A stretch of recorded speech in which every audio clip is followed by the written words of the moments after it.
Welcome to the Tech Egg. Don't get scrambled. Enjoy the video.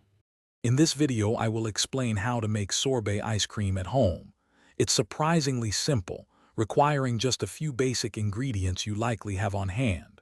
We'll focus on fresh, ripe fruit for the best flavor, combined with sugar and water.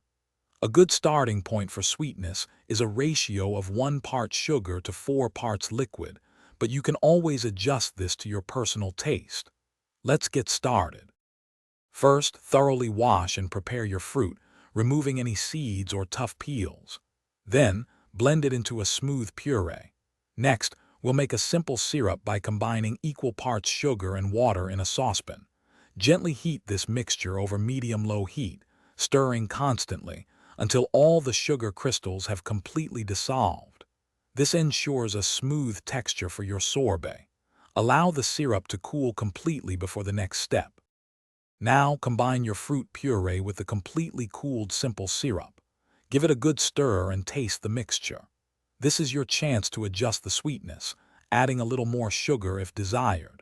Once you're happy with the flavor, it's crucial to chill the entire mixture thoroughly in the refrigerator. Aim for at least 2 hours or even overnight. A very cold base is essential for achieving the perfect sorbet texture during churning. Finally, pour your well-chilled sorbet base into your ice cream maker.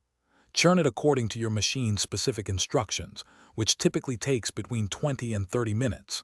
You'll see it transform into a soft, icy consistency. For a firmer, scoopable sorbet, transfer it to an airtight container and freeze for an additional 2 to 4 hours. Then, it's ready to enjoy. Store any leftovers in the freezer. Thanks for watching. Consider subscribing if I helped unscramble your problems.